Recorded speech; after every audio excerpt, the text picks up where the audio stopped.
Today we're talking about this one, number 46, The Deception. And before you say anything, yes, the book is faded on certain parts. That's not how the cover is meant to look. This bit on here is obviously faded.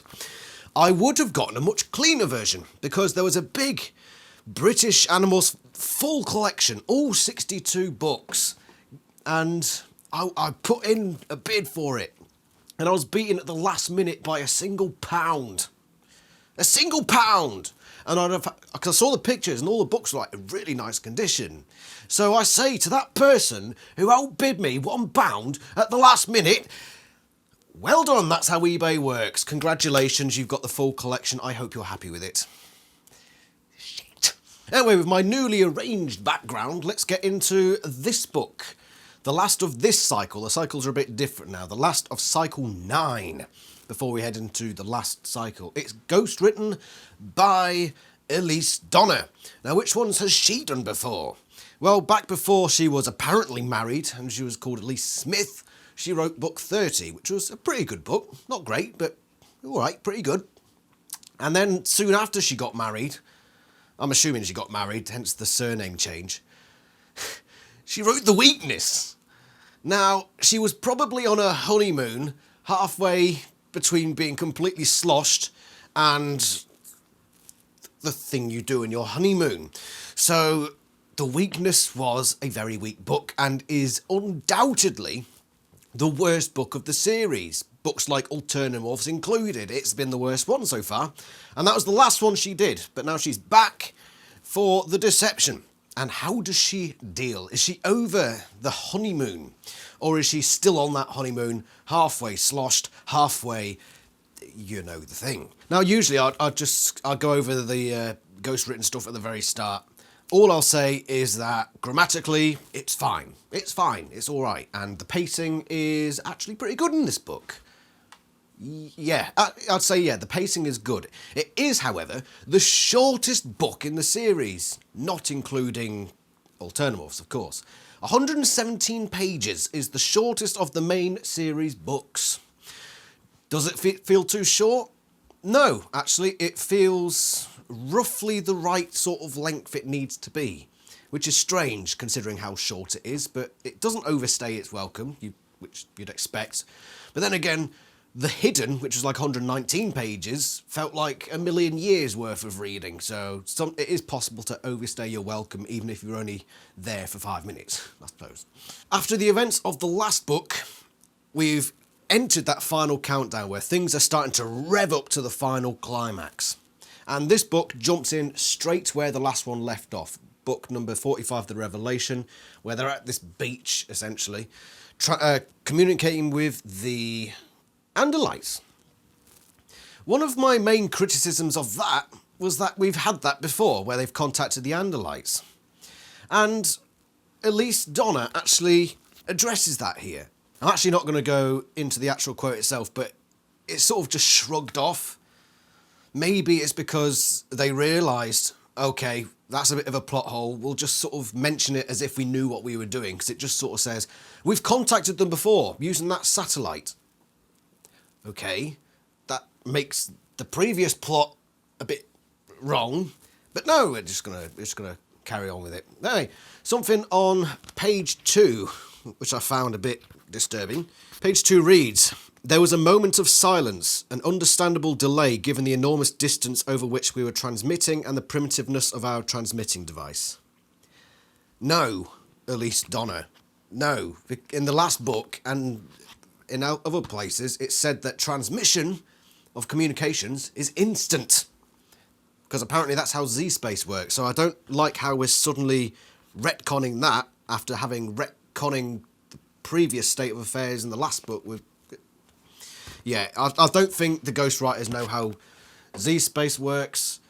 I don't even know whether the actual authors know how Z-space works. But it's a young adult book, so I suppose you just got to deal with it. They get in touch with the Andalites. Oh, way over there.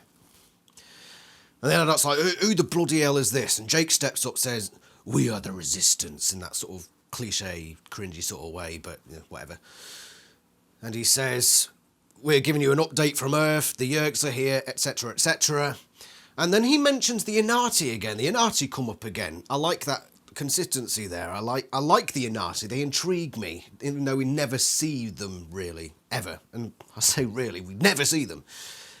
And he says, we've learnt from Visser 1's host that the Inati conflict is a trap, essentially. Because Visser 1's team put big Dracon cannons on like the moons of the Inati planet or something like that, I'd imagine. So the Andalites are being led into a trap, but the Andalites essentially say, screw you. We don't know who you are. You have no authority here. So Axe comes in and says, what he's relaying to you is true. And so the Andalites on the other side of this communication say, the Elfangor's kid, right? We don't listen to you either. We don't really know anything about you, and we can't trust the thing you say. You're down there with the humans. We can't really listen to what you say. And before anything else happens, the Yeerks come in with their bug fighters. They've obviously tracked this communication. And like the stormtroopers they are, they shoot everything except for the Animorphs, who morph and fly away. And Axe manages to take the transponder with him. That's the first scene done. I like it. I do like it. Obviously, there are a couple of issues, like especially like the one I mentioned, but those are little nitpicky things. The overall part here, I enjoy. And there's this weird part where Axe is thinking to himself, because by the way, this is narrated by Axe, I'm not sure if I mentioned that. But he's having this inner conflict again. Now, we've covered this conflict before. In a large way, we've dealt with it. Axe feels like his duty is with his prince, but he still has this feeling of betraying his own people. He's still got that little bit of reluctance to it. But regardless, he still follows the orders of his prince, and it's almost just him thinking, right, so the ties have been severed now. I made that decision myself, but now I've almost got like confirmation from the big boys up there saying, we don't trust you. So that's the ties effectively severed, and Axe is adrift. Anyway, they escape that. There's the whole thing about the Inati. Why is this book called The Deception? Okay? I should cover this later, but I might just give the examples as we go along. Why is it called The Deception? At first, after finishing reading this book, I was like, where's the deception in this book? And then I thought a bit deeper, and there are actually a few little examples of deceit going on in this book. And I think it's actually quite an appropriate title. The first example of deception is what the Yeerks have done to the Andalites regarding the Inati homeworld. We learn later in this book that Visser 1, who used to be Visser 3, we're going to have to get used to referring to him as Visser 1 now. Visser 1 and Visser 2 are now on Earth. The two big shots on Earth. What does that mean? It means, or should mean, that their focus is now on Earth, not on the Inati homeworld where the Andalites are currently focused. So, from what I can imply, what I can glean from this and the other books, is that the Yeerks have set a trap for the Andalites. They've deceived them to make them feel that the Inati homeworld is where all the stuff's going down, and the Yeerks are up there. They've got these Dracon cannons, big mounted defences somewhere in that Inati region. And the Andalites are there. And they're not down on Earth, where the two Vissers are now focused. So, bit of a deception there by the Yeerks. Very interesting. This whole Inati thing in the background, yeah, it intrigues me. It intrigues me majorly, and I like what Elise has done with it here. Next we see, we're at Axe's scoop. Axe, Tobias and Marco, because remember when Marco said in the last book that if he wasn't on a mission, he was always in Chi-land, but he was always at the Hortbridge Valley. Now, in this book, he's watching TV in Axe's scoop, so I don't know what the hell's going on with Marco there. He's apparently in 3 places at once. But he's doing that, and the animal, they're just sort of there hanging around and discussing what's going on. And the transponder's in the background, and Axe mentions how he's been fiddling with it. This is sometime later. He's been fiddling with it and adjusted it somehow to basically translate, I imagine. It's not really explained that well. But they overhear something about Operation 9466. Now, we all know where 9466 comes from. And This stuff is all about Visser 1 and Visser 2. So they hear this brief cut-in of, with Visser 1's approval and the council, Visser 2 shall proceed to... Radio cuts out. So the Animorphs think, what the frickin' frick is that? And so they listen in further. Unfortunately, though, they can't get a clear signal.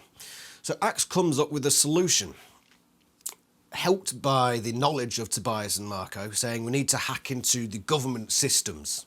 We need to hack into the government systems in order to power our thing better. I'm not sure exactly how it works. I'm just going to believe it as it tells me, because I don't know anything else. We're going to use the government systems to improve the power of our transponder so we get a better signal. And Marco says, well, that's illegal, you know. We'd get arrested for that. It's not the right thing to do, you know, stealing from the US government, stealing from, as far as we know, non-controllers. And I love the little bit that Axe says here, because it's actually a callback to the last book, which, yeah, was shit, but it had some good moments. Marco speaks. I'm saying it's illegal, dangerous. I'm saying it's wrong, not right. Humans are an odd species. They will proclaim a particular ethical and moral stance one day, and the next day they will proclaim an opposite stance with equal passion. When pressed, they explain such behaviour as caused by different circumstances, also depending on the situation. Marco, I said, I seem to recall you telling your father recently that nothing is right anymore. That stealing in the name of the cause of what is one of your specialities, that when the war is over and there is a right again, you will make amends. Marco says, do you know how seriously annoying it is to quote someone's words back at them?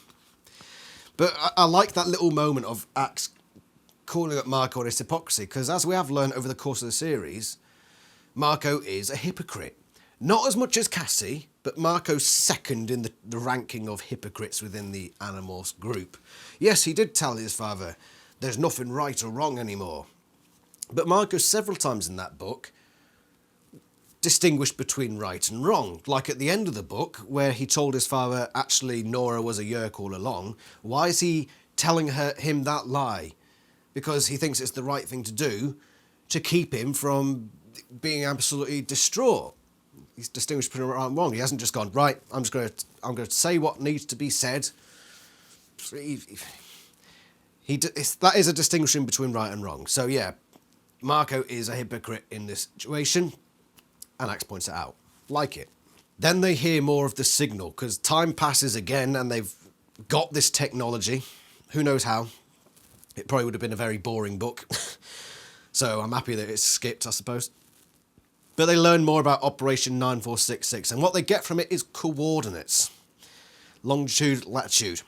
And it's out in the middle of the ocean. What we can only assume is the Pacific Ocean. There's a time as well. And that time says, later today, later that evening, is when Phase 1 of Operation 9466 will commence. And so the Animorphs think to themselves, we need to be there, because this is obviously a big deal. Visser 1 and Visser 2 involved in this, it's going to be massive. And we know that Visser 3, now Visser 1, wants all-out warfare. Visser 1 is out of his way. This could be huge. So the Animorphs say to themselves, we will go to this thing, but how the bloody hell are we going to do it? Because there are no morphs fast enough to travel that distance in so few hours. And this is where one of the big themes of the books comes into play. Because all throughout the series, they've set themselves boundaries. There are lines that they've refused to cross, or at least they refuse to cross until it's absolutely necessary. One of those being the morphing of humans without permission. This happened a couple of times, but never as a whole group plan. Might have done, actually. Maybe book 20. Might have been. Whatever. It's certainly up in the stakes this time. So they say, right, what we're going to have to do is steal a plane. Because as we all know, the solution to your problems as an Animorphs, if you can't think of anything else, is steal a plane. Whoa, you can't go back that line. Sir, basic security out here. You got to remember that.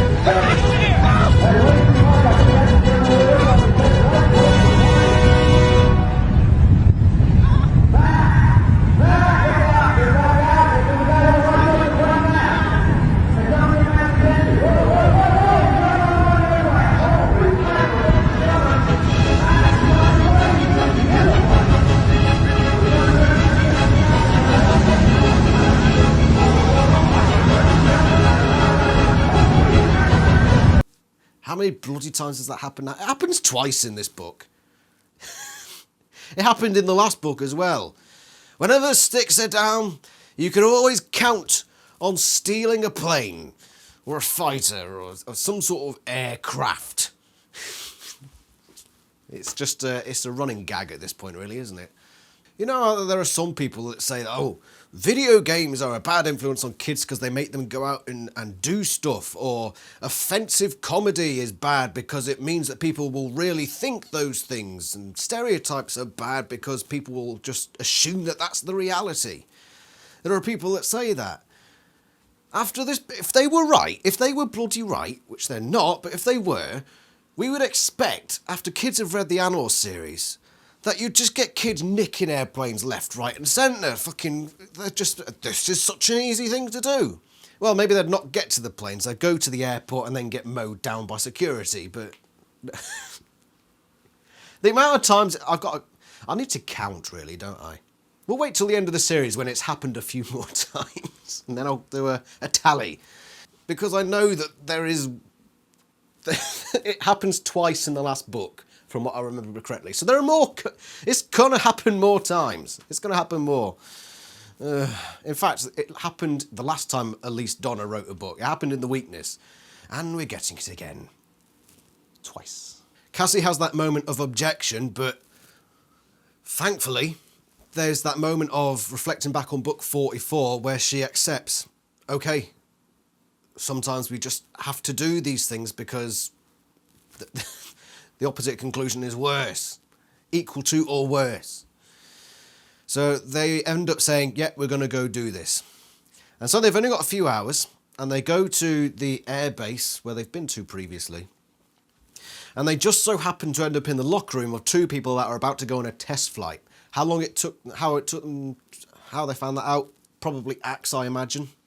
But they go in this place, knock out these two aircraft, it's a bloke and a bird, and Rachel and Axe acquire them and morph them and get into these pressure suits. And then they go out onto the airfield, go up to this aircraft, and quickly knock out the two patrol. They weren't patrol, they were workers essentially.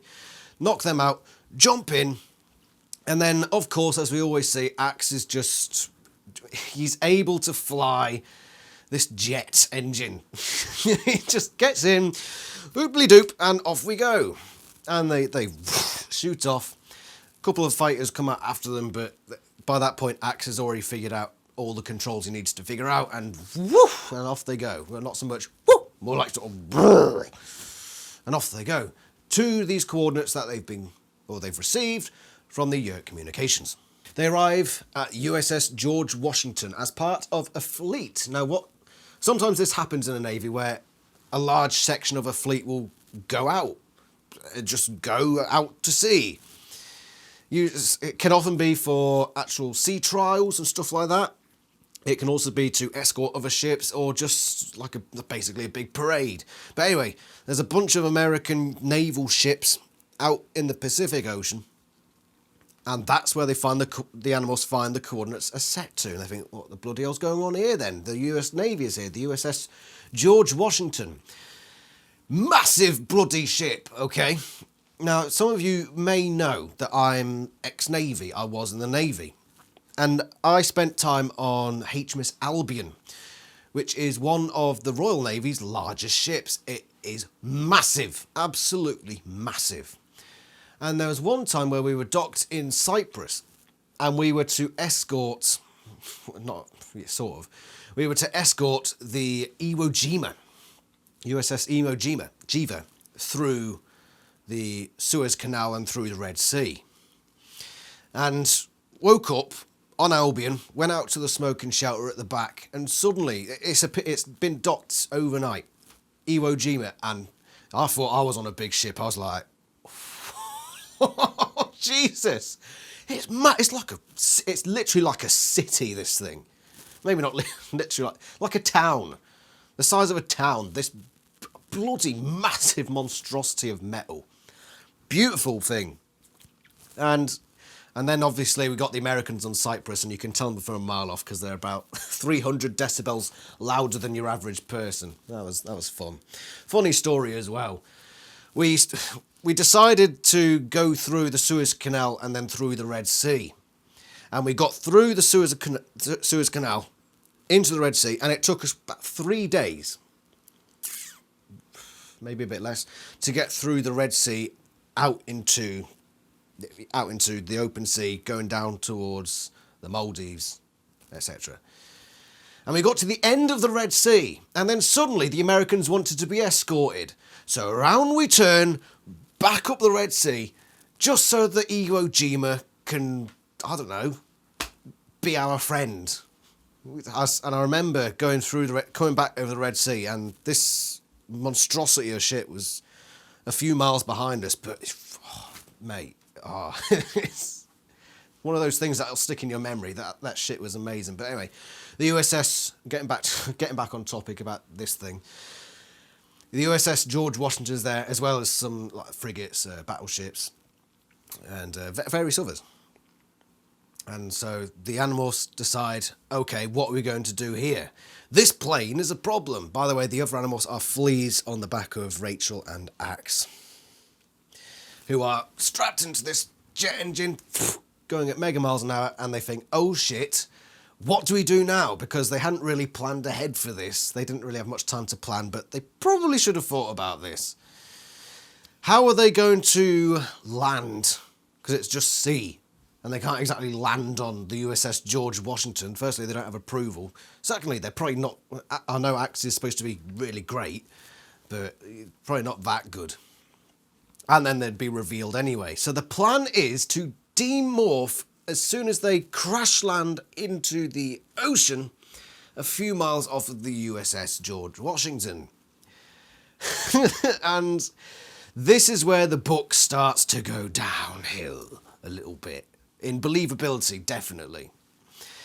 Because, poof, crash into the water. And the impact is so strong that the entire cockpit just bursts through. The amount of pressure required to burst through those would, at the very least, made Axe and Rachel very, very unconscious. Very, very unconscious. They probably should have died, and yet they're fine.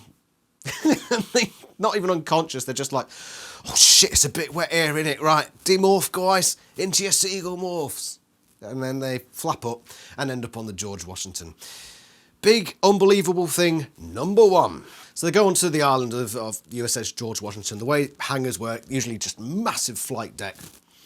And then you've got the island, that big superstructure on the sort of on the side.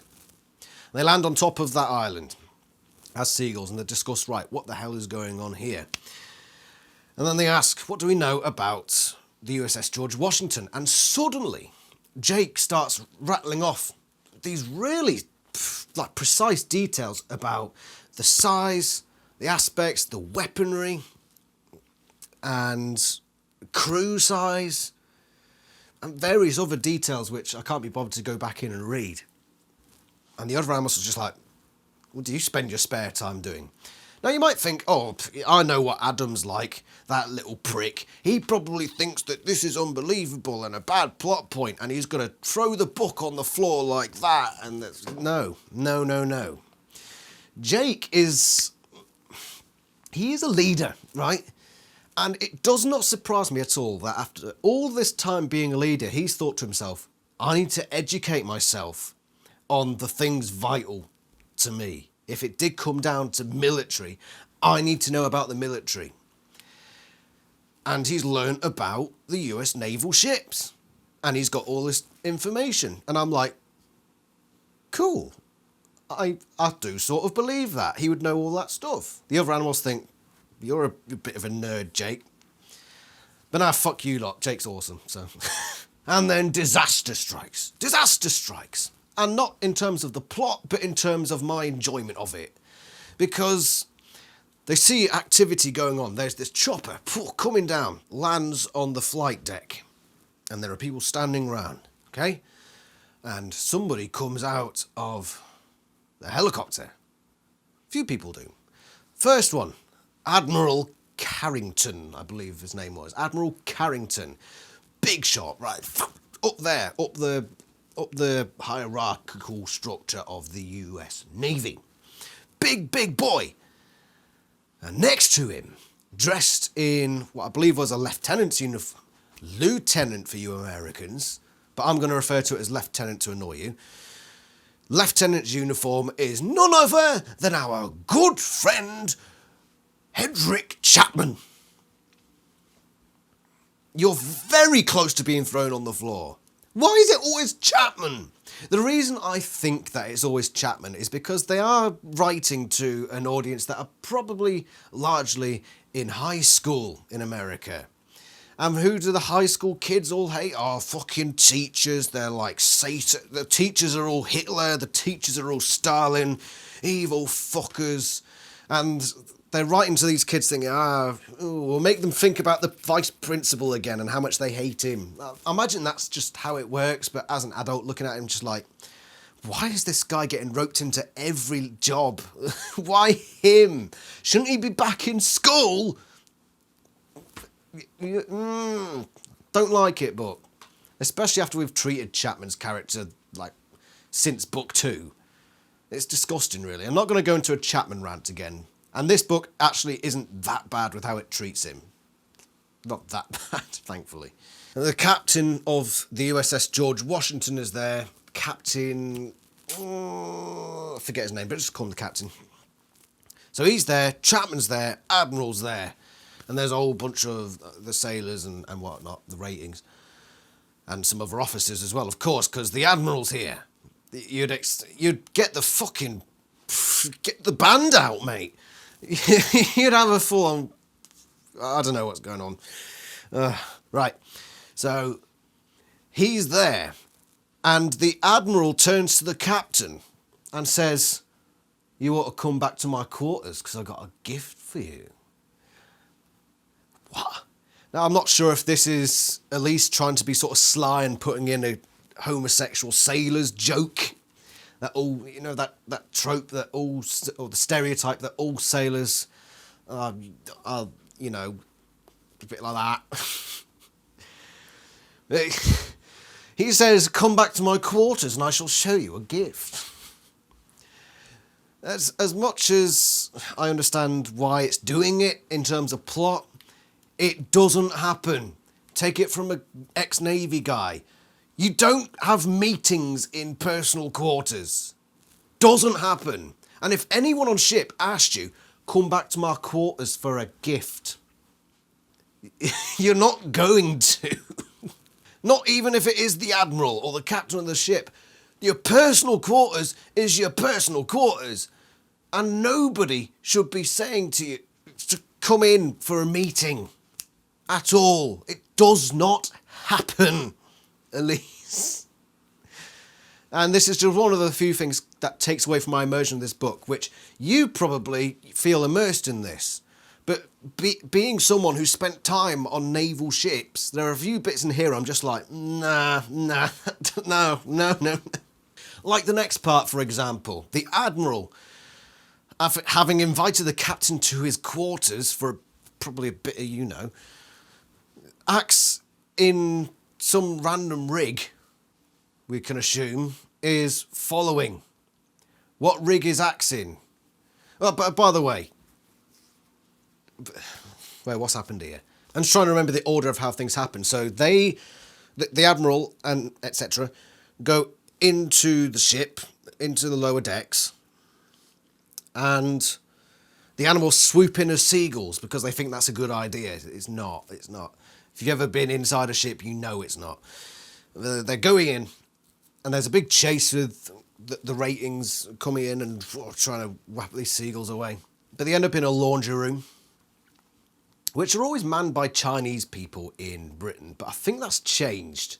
I think they've actually said no Chinese people on our ships anymore. But there were always Chinese laundrymen on our ships. Funny that. They go into this laundry room, and there's this other guy here, and they morph into people again. Axe and Rachel morph. the people they've already morphed. And they put on new rig. That's what we call uniform in the Navy. So they put on this rig. And then they search around for the Admiral and his little gang of weirdos. And they find him. And then Axe starts following him into the officers' the officers' area of the ship. Right. Now you've got to remember as well that I'm Royal Navy and I've never served on US Navy ships, so there might be some differences, but I imagine it's largely the same. Unless you are an officer, you are not permitted in the officers' area of the ship. In the officers' quarters section of the ship, so where the officers live, you are not allowed in that section of the ship. Okay? And Axe is just following the Admiral, just wandering around until he gets to his quarters.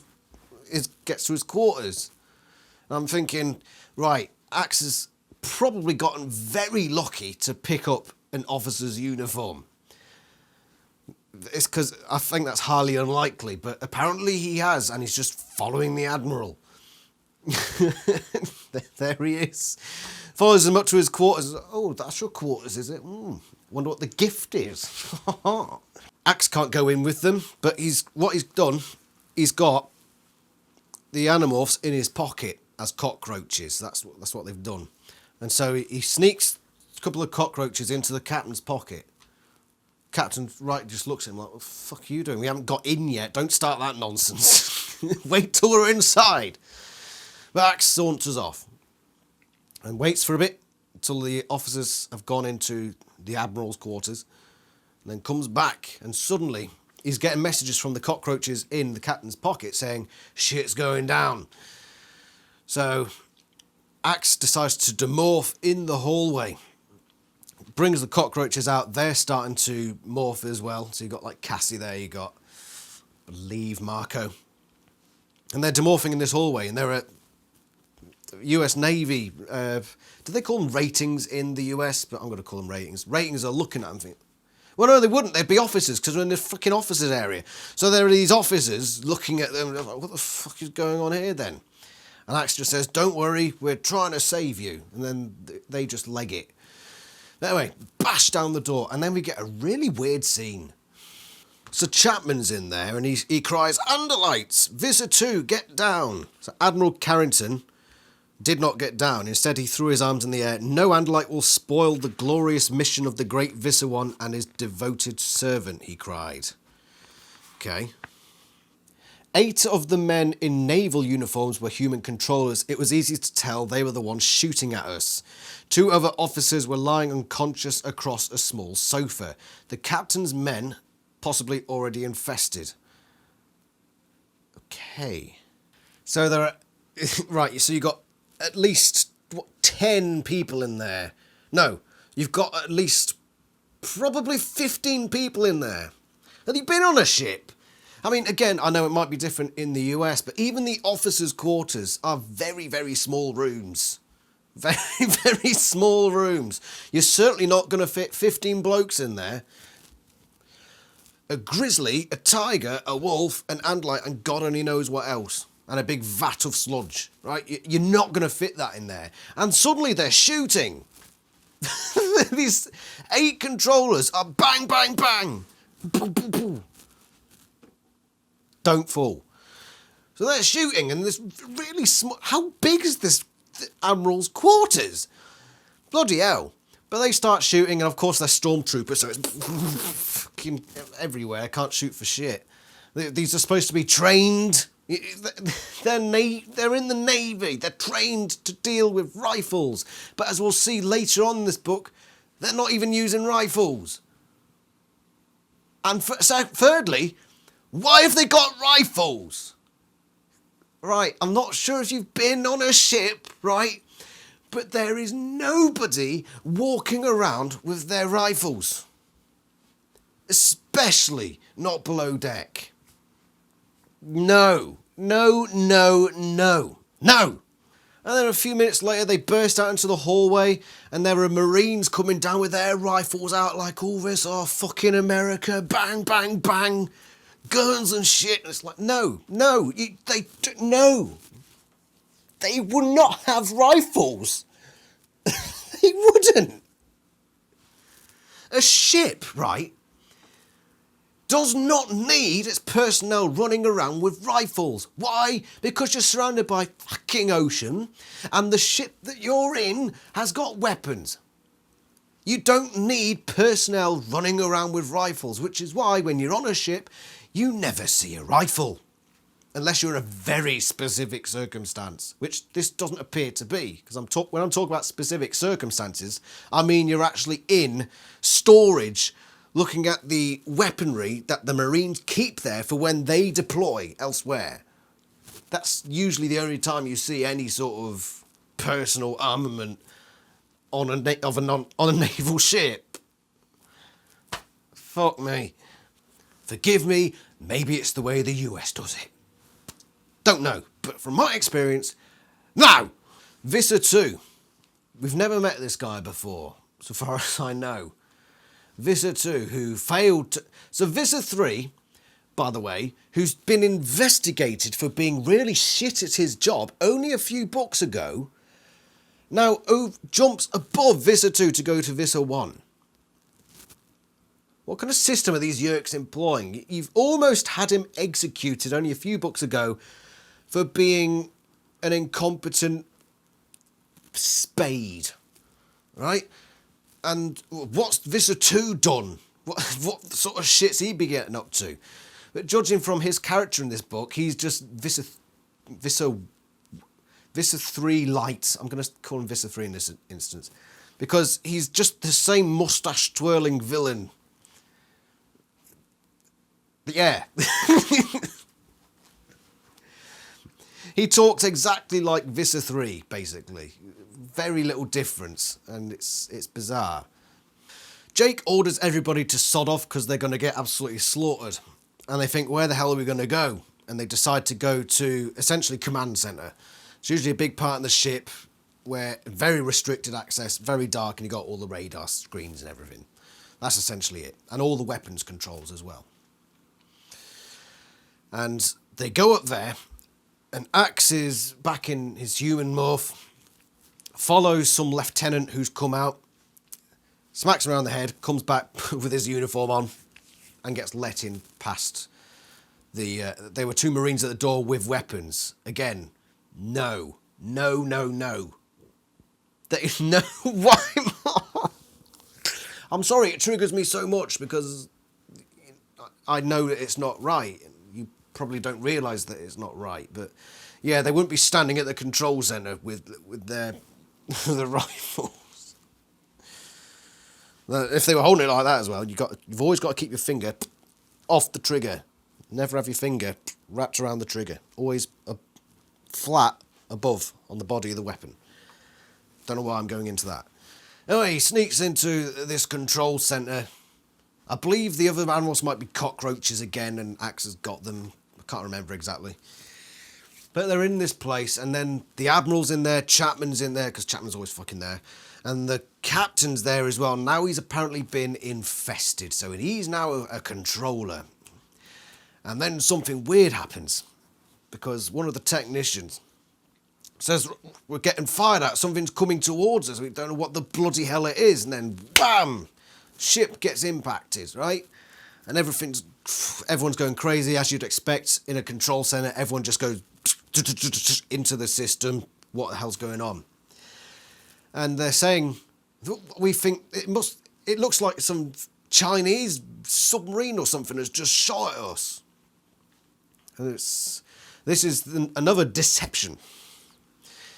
They're deceiving the US into thinking that China has attacked them, when actually it must have been maybe like the Sea Blade, like another Sea Blade has shot at them and disguised itself to look as a Chinese vessel. And then this line is ridiculous. So this has just happened. Cassie, this is Axe talking. Cassie, we are witnessing an elaborate setup. The Yerks have just instigated a world war. No, they haven't, Axe. I think the American arrogance is seeping into him now. Just because America's at war doesn't mean the whole fucking world's at war. I mean, it usually does end up that way, but not at that point. I mean, further down the line, maybe, but Axe is like, America's at war, it's a world war. No, Axe. Why is... I know it's just trying to... It's talking to kids, right? And it's world war. Kids think, I know what a world war is. That's when they're done fighting each other, it is. Kids know what a world war is. We can't call it a different kind of war because it won't have the same impact. It's a world war. And then the book just nosedives. And you remember the weakness? Well, this book sort of comes dangerously close to being very much like the weakness from this point on. Oh dear, oh dear. This part is awful, awful, awful. I will actually throw this book on the floor once I'm done describing this moment to you. So just be ready, it's gonna go, okay? So Axe is listening to all this stuff going on. 2 Marines stood guard inside the room, in addition to those who stood in the corridor.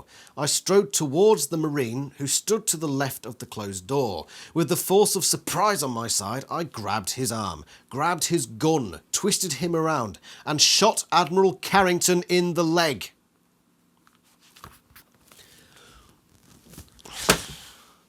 Bollocks! This is wrong on a number of levels. 1, we've already covered. They wouldn't have fucking weaponry.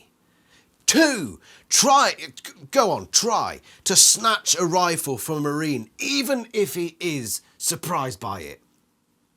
Try it. Fucking try it. Thirdly, even if you have tried it, try then to get full control of the weapon and aim at a specific point on a person nearby. Just fucking try. You will not get far. And last point, is this Marine on a ship that's just been fucking blasted, is he just going to be standing around whistling like that? He is going to be on full fucking alert. More than full alert. Have you seen a Marine? Bloody hell. He's going to have eyes on everybody around him at all fucking times, and he will have full control. He shouldn't have a fucking weapon, but if he had it, he would be in full control of it. And no fucking weedy-ass lieutenant, assuming he is in a lieutenant gear, is going to come around and grab his weapon. Excuse me, mate, I'm just going to fucking bang. Oh, there goes the Admiral's leg off. Dirty. Oh, by the way, guys, it was this cheeky sod. And then everyone piles on that guy and you just saunter away. Oh, my fucking bollocks! That is book 37 level of just bad. And Elise is back on her honeymoon. And then what happens is, you know how the Admiral is Visser 2? A couple of medics come in and wheel him out. The Yerks know that there are Andalite bandits aboard this ship. You'd think that they might send a couple of other people with the Admiral just in case something untoward happened, like, oh, I don't know, he got kidnapped by the Andalite bandits. Do they? No. They just let him go on his own, and what do you know, the Andalite bandits come up and say, right, we're taking you hostage now, mate. Oh, fucking gee willikers, who's a thunked it? Oh, what a fair game. Fuck me. Elise, why are you doing this to us again? And then there's something on page 74 that's just weird. So we end the chapter here. And I'm not sure if it's the same in the American version of the book, but then on page 74, it's just this.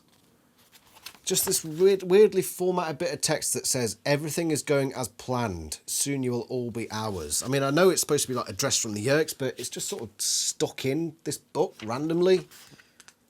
I mean, I get it. The kids reading it be like, oh, fuck me! It's like they're really talking to me. I was like, is that relevant to the plot? So the Animorphs now have Visser 2 in a room, and they're having a chat with him, and he does his great moustache twirling facade, and he's saying, the world shall be ours. I'm like Visser 1, but shittier, and I'm happy to sacrifice my life for the good of the mission. And what's weird about that part is the Animorphs are like, shit, he'd sacrifice his own well-being for the good of the mission. He's a fucking lunatic. Excuse me? The Visser laughed and sat back in the narrow chair, crossed one leg over the other and cocked his head. And revealed to the mighty Andalites which US submarine is under your control? Hardly. No, my esteemed foe, I don't fear death. You may kill me now if it pleases you. The plan will unfold whether I live or die. What I fear is failure. Yup, definite wacko, Marco says. I mean, yeah, he is a wacko, but that's not the time when you say it, where the guy on the opposing side to you says, I will see this plan unfold whether I live or die.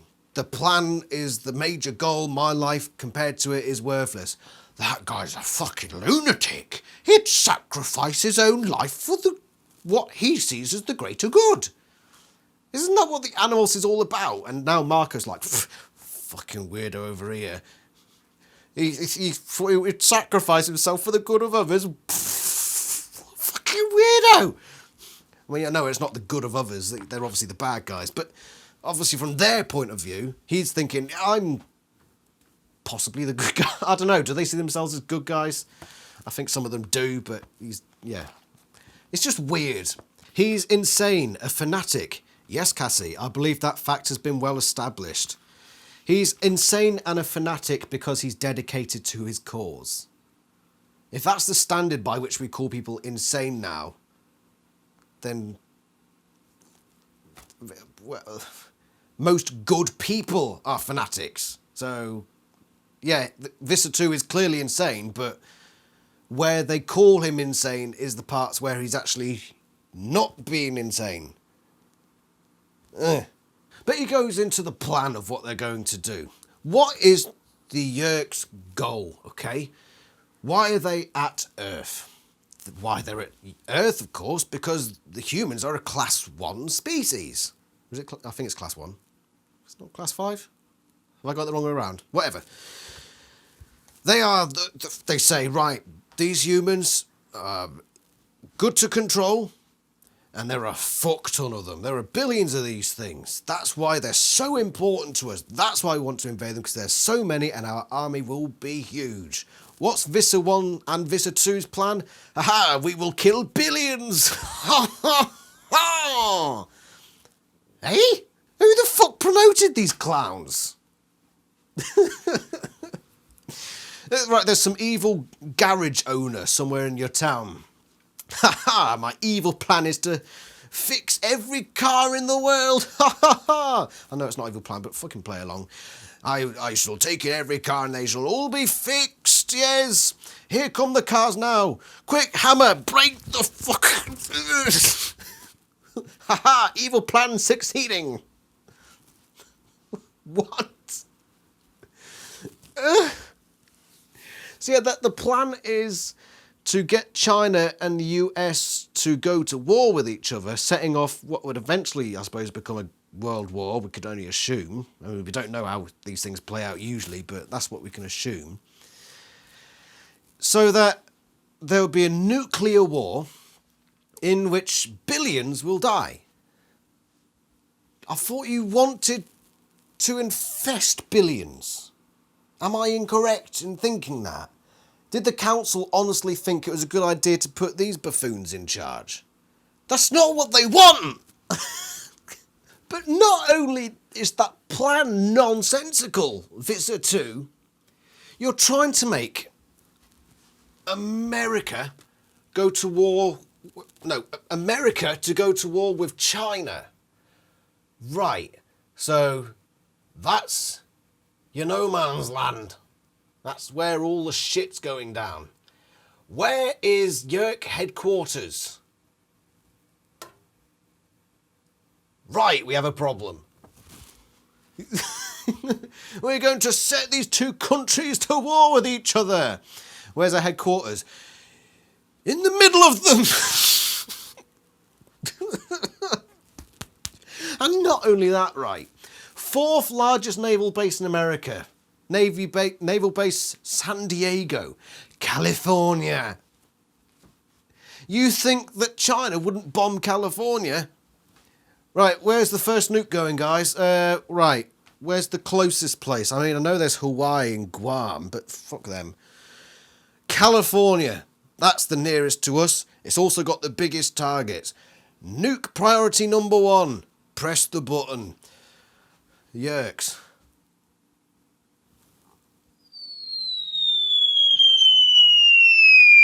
I think we may have misplanned this. You've put your own headquarters in the firing line. And killed billions of people. How much more wrong do you want your evil scheme to be? Yeah, maybe the Animorphs are right. Maybe this guy is a complete fanatic and a lunatic, because he's clearly not thinking. And then there's an explosion. Sends the room rattling, and it allows the Admiral to escape. Vista 2 runs off again. He just runs away. Fuck me. The Animorphs head up to the flight deck. Where everything's going on. And it turns out now that bug fighters are appearing, coming through, blowing shit up, right? And it becomes an all-out war, essentially, in this small part of the ocean, where the naval ships are firing back, but the bug fighters, you know, too stealthy, too quick, and too dangerous, blowing big holes in these ships, killing loads of people. And it's bad. It's very, very bad. And there are Hawkbajir coming on deck as well and fighting and all this sort of stuff. And Axe sees, because Chapman's there again, sees Chapman. And he has this to say about Chapman as Chapman is going back below deck. Chapman was one of the worst sort of yerks, eager for glory, expert at toadying to powerful superiors, but unwilling to dirty his own hands if he could find someone else to perform the less appealing tasks of invasion. Chapman was a coward. Are you fucking serious, Axe? Chapman does everything. What's he doing now? He's supposed to be at school, but he's dressed up as a lieutenant in the middle of the fucking ocean. Why? Why is he there? No reason. He's just there. Book 39, The Hidden. He was the guy in charge of fucking checking for fucking buffaloes. Book 33. He's standing next to Taylor. Why? Just like in this book, just because he's there. The guy's fucking everywhere. How can you call him a coward and unwilling to do the dirty work? He does fucking everything. Give him some fucking credit. The Axe chases him down. And I think he's in the command centre again. And he's just sitting in a chair, drinking coffee. And he swivels in his chair. Oh, Andalite. It's like, what is happening? What is happening?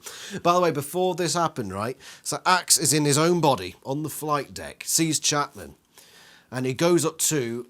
Hold on, let's check. He gets uniform from some guy on the flight deck. Remember, there's this massive battle going on in the background. And Axe just goes up to this guy on the flight deck and says, "Can I have your clothes?" And the guy's like, "Yep." Right, you're in the middle of a battle with space aliens, and a space alien comes up to you and says, "I need your clothing and your DNA." And you say, "Yes, sirree." No. And then Axe gets a weapon gets a firearm. He says he loaned it. So, did he get it from the guy who got the uniform from, who I believe was like an aviation guy or fuel guy? And the way it's described, this firearm is like a pistol. You know, something you don't get on Navy ships. It tends to be rifles. Because then he's in Chapman's office. And suddenly he pulls this weapon out of his holster. And, you know, you don't just pull a fucking rifle out of your holster. What you pull out of your holster is like a pistol. Which you don't get on a naval warship. But he goes... "Surrender or die, Chapman. Where's the real visor?" So he's pointing at Chapman and thinking, "Oh, how I'd like to shoot this guy." And then, like in a comedy scene, he just gets sort of... door opens, fucking steward comes through. "Oh shit, sorry mate." Oh, and then his pistol, whatever the fuck it's doing there, falls away. Chapman gets it. And there's a Hawkbajir that comes in, and Chapman shoots Axe, who then falls unconscious, but he hears Chapman saying, "Ha, I shall hold you prisoner." What happens in the next chapter? Chapman's fucked off and so is the Hawk-Bajir. What the fuck happened to him being a prisoner? We shall hold you prisoner. Actually fucking leg it. He'll be so pissed when he finds out. Actually, no, he won't, because this plays into his hands perfectly. So now he wakes up and the Yerks who are going to hold him prisoner have buggered off. God only knows where. He wakes up, comes out and sees that shit's still going down. So he makes his way up to the flight. We're just going up and down to the flight deck in this book, aren't we? Just going up and down, up and down. But he comes out there again. And yeah, just things exploding still. Same as before. We haven't missed much. It turns out that this whole bit with Chapman was entirely pointless because, right, so Axe was on, the Animorphs were on the flight deck. They think, where's Visser 2? So Axe goes beneath, finds Chapman, who says, I won't tell you where he is. Axe gets knocked unconscious, and then he goes back to the flight deck, and it turns out Visser 2 was on the flight deck all along, and Chapman's disappeared. Right. So, just no point in that happening. It's a complete waste of pages. We didn't need that shit. And it was shit, let's be honest. Elise at her finest. And then we're on the flight deck for practically the rest of this book. But they're saying now, oh, the Drake on Blast 4, there are people on fire everywhere. Everything's exploding. The flight deck is in ruin. And then every couple of pages or so, the Animorphs just end up having lengthy conversations and mourning the dead. Because Axe goes back on the flight deck and the captain's been injured and the Yerks abandoned him. And he says, oh, I knelt by his side and held his hands until he passed away. Isn't the flight deck under fucking siege at the moment? Has the battle just, everyone on the battlefield is like, bang, bang, just leave them out of it, you know, they're just having a moment. Just, whoa, whoa, whoa, you shot too close to them, right? Having a moment, yeah? Keep this between us, right? Because we're background characters. Nobody gives a shit about us. They're the main characters, right? They need their moments because it's drama. And the people reading it, you know, they like the drama. So just let them do their thing. Shoot very quietly. Yeah, that's better. Oh.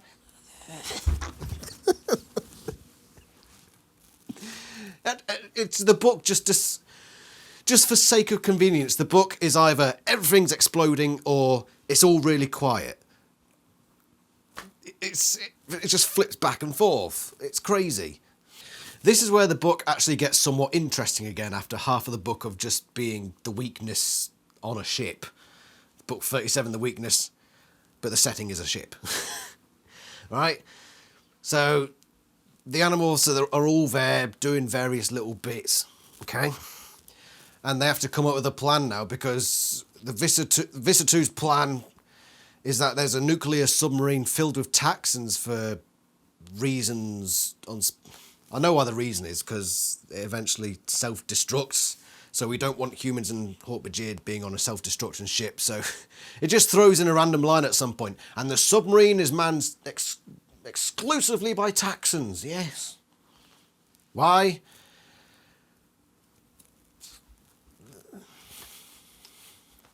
That's why. Anyway, they have to come to a decision. And Jake basically says, what do? We can't stop it. It's happening. And Axe says, there is one thing we can do, Prince Jake. And that is to, what essentially amounts to threatening the Yerkpool with a nuclear bomb, because conveniently there's one plane left that hasn't been damaged, which has got a nuke on it because they saw it being loaded with a nuke earlier, despite the fact that it was never mentioned that it had been loaded with a nuke. It just so happens that the characters mention it now when it's relevant. Remember the whole setup payoff thing? We've just had the payoff. There's no setup. It's bollocks, Elise. It's bollocks, right? But that's the situation we're dealt. Oh, by the way, there's a nuke on that ship. That plane's got a nuke on it. Yeah, that's the one we're using. Yeah, great. There, thanks. And Axe says, right, we have to threaten to bomb the Yerk pool, which will undoubtedly mean blowing up your entire town and a large portion of your state. Yes, that's about the size of it. And Jake says, I'm not sure I really want to do that. But Axe decides to take matters into his own hands and flap, knocks Jake unconscious. And I thought, fuck, Jesus Christ. And I was actually like, oh, this is juicy. And then he says, Cassie, Jake's fallen asleep. And he runs off to the other Animorphs and says, right, guys, we've got a plan. Jake hasn't authorised this, but fuck him. Right, so I'm going to get on this plane with the nuke on it. Yes, there's a nuke on it. We've just established that. And we're going to load Visser 2 on it as well. And I'm going to take him for a flying lesson. Why does he need a flying lesson? It's a flying lesson that culminates in the nuclear explosion of your entire state. Oh, all right then. We shall help you. On you go, Visser 2. That's basically how it plays out. That's how it plays out. Oh my God. So Axe basically implies, yeah, I'm going to have to threaten to blow up the Yerk pool with a nuclear bomb. Nuclear bomb. And the Animorphs at first are sort of like, well, we're not so... Sort of like the same reaction Jake had. But then Axe says, gotta do what we gotta do. Yes. Load the fucker up. Again, peer pressure. It works so easily in this book, in this series. But they load Visser 2 onto this plane, and he's struggling and crying, and he can't reach his mustache to twirl it, so he's getting all triggered. And Axe flies him towards shore, and he says, right, if you don't call up your submarine and tell them to sod off, I'm going to nuke the Yerk pool, which, to be fair, the Chinese would have nuked anyway if your plan went into motion. But I'm going to preemptively nuke it before you get the chance to make China do it. And he's like, okay. And calls off the submarine with the Texans on it, avoiding World War III. And that's effectively the end of the book. In fact, that is the end of the book. Very, very short. It was actually 116 pages rather than the 117 I said earlier. But there's this weird bit. Axe is threatening to bomb this Yerk pool.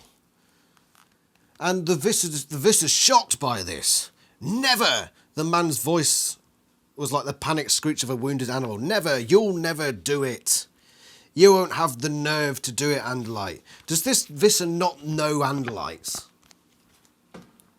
Why would he assume that Axe wouldn't blow up a human state? Right. Hortbridge homeworld. Blow that shit up. Lyran continent. Blow that up. Human state. No, actually, we'll leave that one alone. No, this would be like, well, this is to be totally expected of you. I think that's just a mischaracterization and adding to the drama. No, don't do it. You wouldn't have the nerve to do it.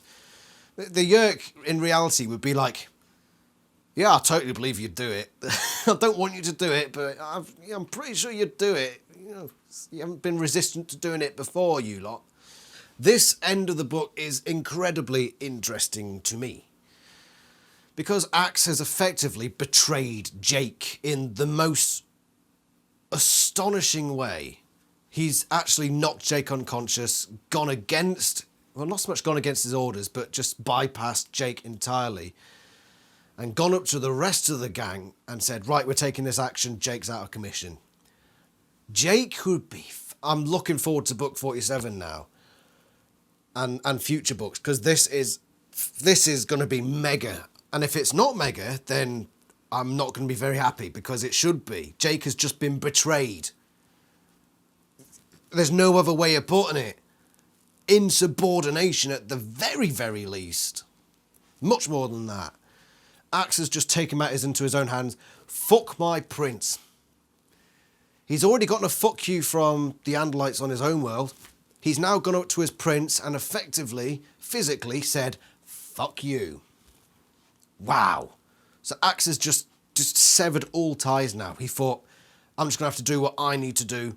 Screw what anyone else says. I'm doing what I think needs to be done. And a lot of the book is about that sort of thing. And we've built up the Animorphs over the course of 45 books with these certain moral standards and ideas of how they'd react in given situations in an ideal situation.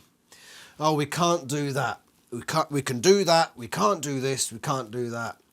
And that's all well and good, standing there and saying it when, you know, there are choices, there are options.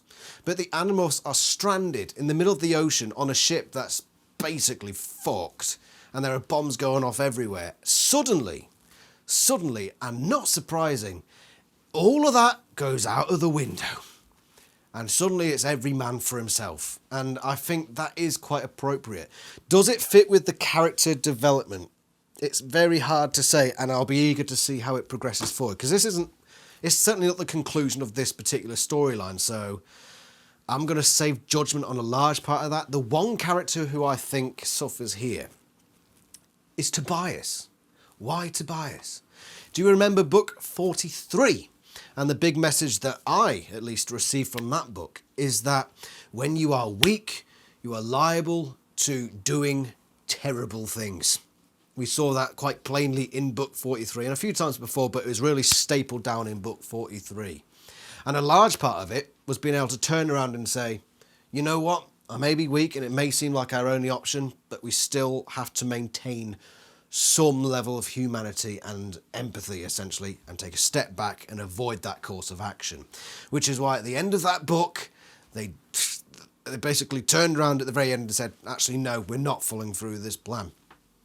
We don't want to follow through with this plan. So when Axe comes up to them on this flight deck and says, right, we're going to have to blow up the state, Tobias should have been thinking to himself, 3 books ago, I sort of did a thing about this, you know, when you're in a very weak position, you don't go for the ultimate freaking destruction option. But no, he just goes along with it. And the thing about that last scene as well, it's not just Axe that has betrayed Jake. They all betrayed Jake. All of them. And before you say, I object, Dad. No, shut it, right? That's my response to you. They were complicit, right? They were complicit. They went ahead with this drastic decision without hearing from Jake. They bypassed their leader. And not only that, before Axe actually set off, Jake was awake again and charging to them and saying no. And Tobias still hit that button to send Axe on his way. Complicit.